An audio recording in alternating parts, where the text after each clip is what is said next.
Ito ang inyong lingkod na nagbabalik upang magbigay ng mga balitang walang bias at pawang katotohanan lamang. Ito ang Bayang Pinas. Ang isyong ito ay naging usap-usapan sa buong bansa at iba't ibang social media platforms. Attorney Soljen Guevara, patuloy ang pagsuplak kina Pastor Abante at pati na rin itong kay Franz Castro na tinatawag nating convicted. At sinabi pa umano sa harapan nitong mga abogado na ito or tinatawag nating mga kongreso ay ang question nila o ang kanilang mga tanong ay talagang illogical. Talaga bang mga walang sense? Dito nga natin makikita mga kaibigan na itong kongresong dalawa na ito ay wala talagang kaya dito sa harapan na itong si Atty. Soljen Guevara patungkol sa kaalaman sa batas. Dahil ano naman ang kaalaman nitong mga kongreso na ito kung saan pansariling interes lamang kanilang iniisip patungkol sa tinatawag nating batas. Kaya nga mga kaibigan ay tila ba napahiya na naman ang dalawang muklo na ito o dalawang tukmol na ito sa harapan nitong talagang tinatawag natin na nag-aral ng batas at tunay na tagapangasiwa na batas at hindi lang basta tagapangasiwa kundi abogado pa mga kaibigan. Kaya na lamang hindi maiwasan ng ating mga netizen na magbigay ng kanilang mga hinaing at mga opinyon. Ano ang pakialam ng ICC sa bansa natin?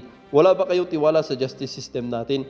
Nagpapatunay lamang na ang mga congressman natin na wala ng tiwala sa justice dito sa Pilipinas dahil isa sila sa mga gumagawa or tinatawag nating hindi nagpapangasiwa ng ating justice system. Napakawalang hiya mo naman. Bakit yung mga pinatay na mga kasama mo hindi nyo binibilang? Lagi na lang kay PRRD ang hina-highlight nyo, sa inyo hindi.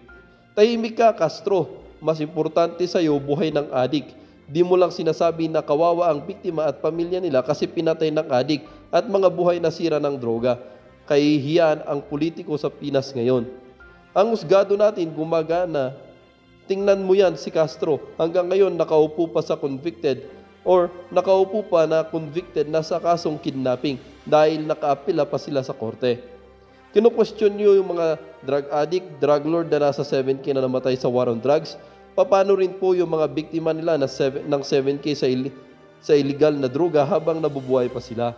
Well, para nga sa kabuang detalye at impormasyon ay panoorin na lamang ang buong video. At salamat na rin sa ating mga solid viewers sa walang sawang pagsuporta.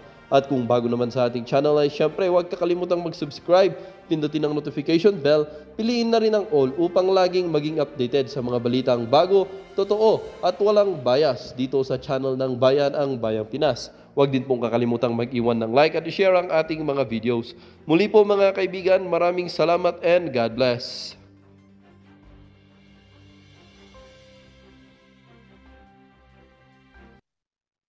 SG, mukhang nagbago yata yung timpla ng sagot mo.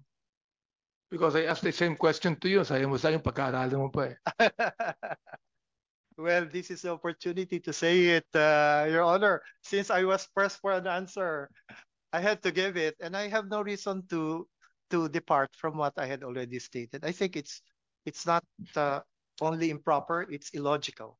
But nothing is cast in Thank you, Mr. Chair. So hindi na rin ako magtatanong usapang legal yung mga usapan dyan. Pero regardless, although mahalaga po yung katulad ng sinasabi ninyo na jurisdiction, yung kung ano-ano man dyan.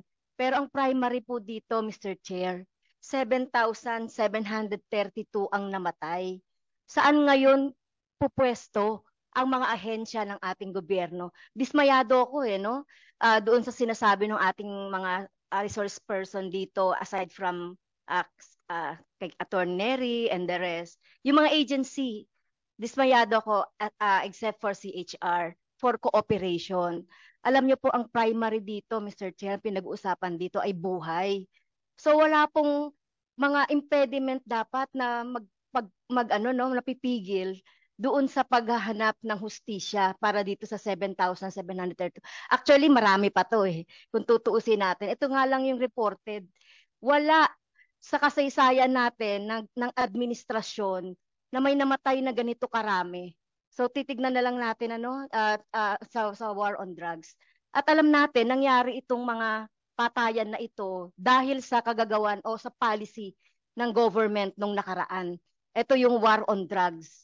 At ang ginamit na pamamaraan dito ay tukhang. At ito yung mga nangyari. Kung makikita ninyo, kung nagbabasa kayo ng mga istorya ng mga biktima, maiiyak po kayo eh. Pare-parehas ang pattern, nanlaban, naglagay nagplanta ng mga ebidensya. So ito ba ay hindi concern ng gobyerno sa ngayon, Mr. Chairs? Dahil well, talagang ano no, kung concerned talaga ang gobyerno at seryoso talaga sila, lalong-lalo na ang DOJ, ang PNP, o hindi, di bali ng PNP sangkot sila eh, no? Sa genuine prosecution na sinasabi po doon sa Rome Statute, ay dapat ay hindi lang 50, hindi lang 57. Kung naging meron mang uninterested o na mga biktima po o mga pamilya ng biktima, so dapat tinulungan po natin sila, no? May mga moto proprio tayo na pwedeng gamitin. So in the span of 6-7 years, ganito lang yung nagawa ng ating prosecution. No wonder bakit tayo ang sama ng image natin sa international, ang pumapasok ang ICC dito dahil 7,000 is 7,000. Isa nga lang yung mamatay, concern na talaga, Mr. Chair. Kaya tayo, so kami, resolve kami talaga na payagan natin yung ating yung ICC na mag-cooperate. So in-encourage ko talaga kasi sinasabi ng mga resource person natin dito na National Government Agency, it's up for the President. So kami, nag-aapela talaga kami kay Presidente na payagan yung pag-ano dito, no? Napayagan at mag-cooperate sa ano no, sa ICC dahil inutil yung ating ano no, inutil dahil 7,000, 50 lang, inutil yung ating mga ahensya. Thank you, Representative Castro. Now we're going back to Representative Lagman.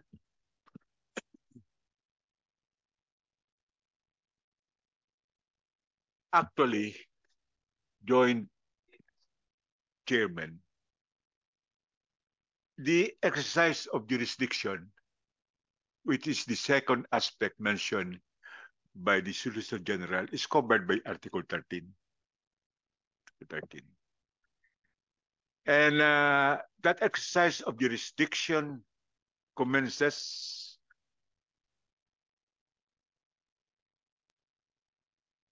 when the prosecutor has initiated an investigation in respect of such a crime in accordance with Article 15.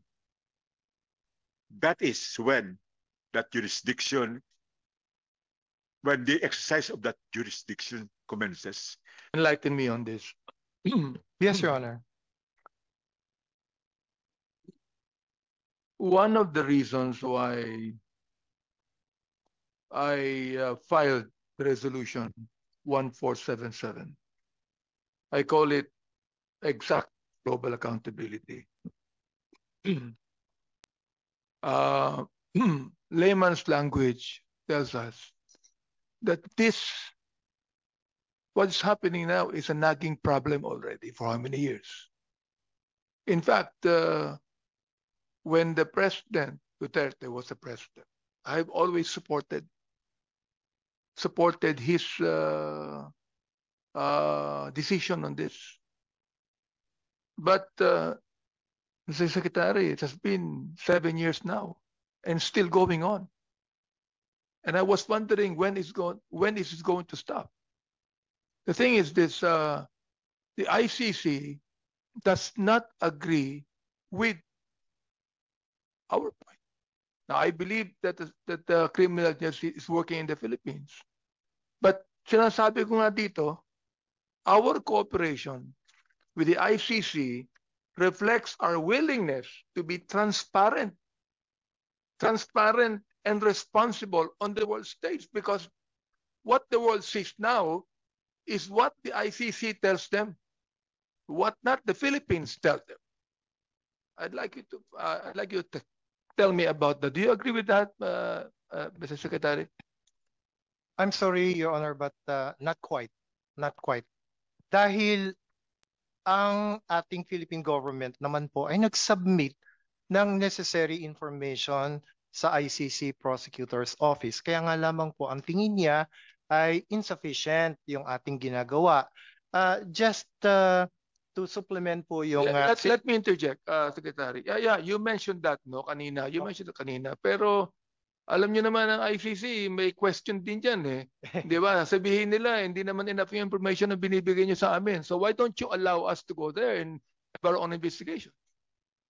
Well, ay viewpoint nila yon, ano po. Pero tayo naman ay merong pinakita talaga na actual na information na mapagbabasihan nila kung tayo ay kumikilos o hindi kumikilos. As of, for example po, as of October 2023, yung pong naunang priority cases na galing sa PNP, 56 ng laban cases. 25 were closed for lack of interest on the part of the complainants or requesting party. 19 cases are still pending investigation. 12 cases were filed before various courts and prosecutors' offices. May conviction na po dyan kina Arnaiz, kay Kulot de Guzman, may case for homicide against for the death of Crispin Vedanio, may criminal case against a police officer for the killing of a certain Garbo, the filing of information for the murder of certain Sawadjahan, Bacalso, and Hofer, for the death of Leo Morata, public police officers who were involved in the killing of Richard Santillan and Casing are currently on trial for murder before the RTC of Cainta. Information for murder was filed against police officers involved in the killing of a Spanish national by the name of Diego Lafuente. Cases for murder were filed in the case for the death of a certain Elpidio Sevilla Francisco, etc. Just would like to clarify, SG. You said doon sa accession, di ba? Na pag nag-rejoin ulit tayo, should be ratified by the President and concurred by the Senate. Correct, Your Honor. So why is it when we withdraw, hindi kailangan yun? Because as I explained earlier, Your Honor, when the Senate gave its concurrence, it did not impose any condition that its concurrence would also be required if the Republic would withdraw. It could have done so. But they can question. Validly. They can question. Question. They can question the withdrawal In of the fact, they President. did by filing this petition before the Supreme Court, but the Supreme Court dismissed the petition. That was questioned actually, Your Honor. Pangilinan versus Cayetano. So therefore, recently, the President mentioned and said that because of the resolution, that he will study the proposal. Sinabi niya yun eh, di ba? Hindi po accurate, Mr. Chair. Ano yung sinabi niya? Ang sinabi po niya na under study ay yun pong possibility of rejoining the ICC. Pero yung on the matter of non-cooperation with the current investigation, ay inulit po niya ang kanyang statement na we cannot cooperate for reasons already explained. So therefore, kung sinabi niya under study, what would you recommend to the President? Pag-aaralan ko rin po, Your Honor. Marami pong factors na kailangan nating i-consider sa pagre-rejoin, kaya kung ang presidente po mismo ay sinabi na kailangan ng masusing pag-aaral tungkol dyan, ay lalo na po ako na kailangan mag-aral para dyan. Po, ay sumusunod doon sa decision na yon ng Appeals Chamber. Ano po ba ang decision ng Appeals Chamber? Mr. Prosecutor, you may continue your investigation. So, ang Pilipinas naman po, hindi naman pinagbabawalan yung prosecutor na magpatuloy ng kanyang pagsisiyasat ng investigation. Dahil yun po ang decision ng Appeals Chamber. Hindi naman po natin siya pinagbabawalan na magsiyasat. Ang sinasabi lang po ng Philippine government, dahil may issues kami ng jurisdiction na hindi na settle dyan sa decision na yan, wag kang mag-expect ng cooperation from us. Pero hindi kita pinipigilan na mag-continue ng iyong investigation. Dahil yan ang naging decision ng Appeals Chamber. You can investigate in whatever way you want. You can talk to any person you want. You can interview any witness you want. It's up to you. Ang sinasabi lang po natin dito, but do not expect cooperation from the Philippine government. Yun lamang po. Hindi naman po natin sinusuway yung decision ng appeals chamber. Hindi po natin pinagbabawalan ang ICC prosecutor to proceed with his investigation. Hindi ba isa sa mga issues ng Pilipinas doon sa appeal ay gusto nating pagbawalan ang investigasyon ng ICC prosecutors dito sa loob ng bansa? Sinasabi po kasi natin ay hindi admissible yung kaso dahil nga po ang may primary responsibility to investigate ay ang sarili nating national institutions. Kaya po hindi tayo pumapayag na sila ay mag-investigate. Pero ganyan nga po ang naging decision.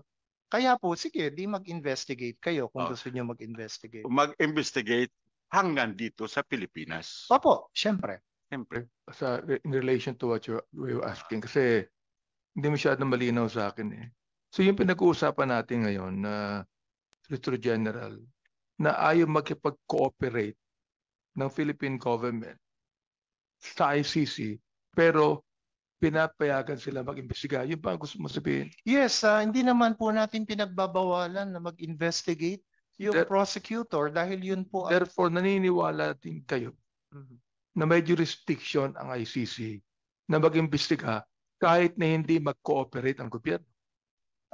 Kahit po hindi makipag-cooperate ang government, ang basihan po kasi ng lack of cooperation ay dahil nga po until now ay china-challenge pa rin natin ang jurisdiction ng ICC dahil po hindi niya na exercise yung jurisdiction na yon sa tamang panahon. Hanggang ngayon po ay yun ang ating pinapangatawanan. At wala pong aspeto yung decision ng appeals chamber tungkol doon. Kaya hanggang ngayon po yun ang ating mine-maintain. So ibig sabihin na firm pa rin kayo sa inyong paniniwala na dahilan sa nag-withdraw ang Philippine government noong panahon ni President Duterte ay dapat hindi mag-cooperate ang Philippine government at dapat hindi mag-imbestiga ang ICC. Hindi po. Ang sinasabi po namin, there is no legal duty on the part of the Philippine government to cooperate. Yun lamang po ang sinasabi namin. Okay. Maliwanag naman yun, Mr. Chairman, na ang sinasabi ni Solicitor General, pwedeng mag-imbestiga ang ICC, conduct the preliminary investigation dito. Makalagay ko, dito naman ang mga ebidensya, dito yung mga testigo, pero ang gobyerno ay hindi magko-cooperate sapagkat wala silang legal duty. Kahit na admitted naman na doon sa Article 127, may legal duty ang Pilipinas to cooperate in the investigation. Ngayon, ang sabi ng Solicitor General, Mr. Chairman, ay meron pang question sa admissibility or yung complementarity. Jurisdiction and admissibility. Okay. Yung sa complementarity, wala nang problema ba yun? Hindi po. Until now, we maintain our position kasi na ang may primary responsibility ay ang ating mga national institutions. Okay. Pero doon sa complementarity, hindi naman tinutukoy yung the whole gamut of the judicial system in the Philippines that it is working or it is not working. Ang tinutukoy lamang ay tungkol dun sa kaso before the ICC. Kung yung bang respondents ay being prosecuted or being tried in Philippine courts. That should be the context of complementarity. I just would like to refer the question to a good friend of mine, Attorney Guevara. All right, because you made mention that the withdrawal to the ICC is a political decision. So I would like to also be enlightened, being a non-lawyer, okay? Because a declaration of principles and state policies under the Constitution where the Philippines adopts the generally accepted principles of international law as part of the law of the land and adheres to the policy of peace, equality, justice, freedom, cooperation, and amity with all nations. Is that also a political declaration?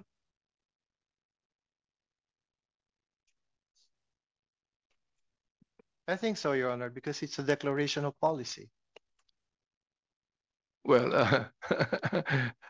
to me, that would be more questionable, Attorney Guevara. No, what I'm saying is, when it comes to the Constitution, it is not just a political declaration.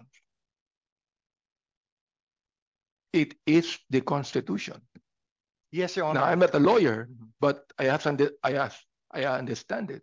You know, that is not a political declaration. It is the Constitution we are talking about.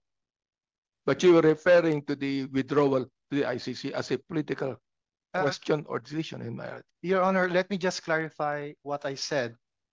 I was referring to the matter of extending cooperation to the ICC. That is what I said, na political in character, whether we will cooperate or not. So that's basically, well, as I said, a political decision.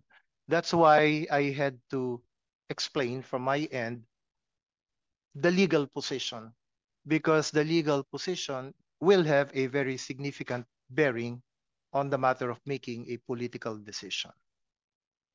Well, since it was the Senate who ratified our membership for the ICC, would it be also the concurrent of the Senate whenever the president withdraws from the ICC? Should there be a concurrence of the Senate? It's an unresolved issue, Your Honor.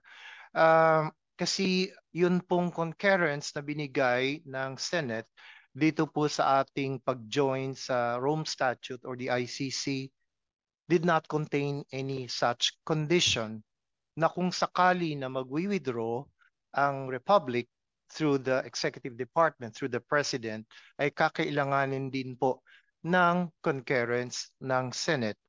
Pwede nyo pong gawin yon as a matter of fact. The Senate can do it if it wants to, na kung magbibigay sila ng concurrence, yung kanila pong resolution granting the concurrence may include, if they wish, a condition na kung mag-withdraw sa treaty or whatever agreement, ay kakailanganin din ng concurrence of the Senate. But in this particular case po of the Senate concurrence on the ratification of the Rome Statute, wala pong ganong klaseng condition. Kaya po the President had that discretion to withdraw even without the concurrence of the Senate. Before I recognize Congressman Lagman, just to follow up on the question of my co-chair, Abante. Again, for the Solicitor General. Sir, you said that it is a political question. So my question is, if the House approves the 3 resolutions and the Senate approves its similar resolution, will the government agencies like your office and the DOJ still wait for the decision of the President, regardless of the resolutions passed by the House and the Senate? Certainly, Your Honor, because your resolutions urge the President to cooperate. So the final say of whether, in fact, the government will cooperate will be with the President. Yours is an expression of sentiment. That is how you feel about it. But that is not something that is binding. It all depends on the final decision of the President, whether he will grant your request that we cooperate. Nasa kanya po yun. And he has repeatedly declared, ito nga po yung sinabi ko earlier, na we cannot give our cooperation to the ICC prosecutor. Nasabi niya na po yun several times. Now, if he will think twice because of these resolutions coming from the Congress, siya po ang magde-decide nun. Thank you, Sergeant Guevara.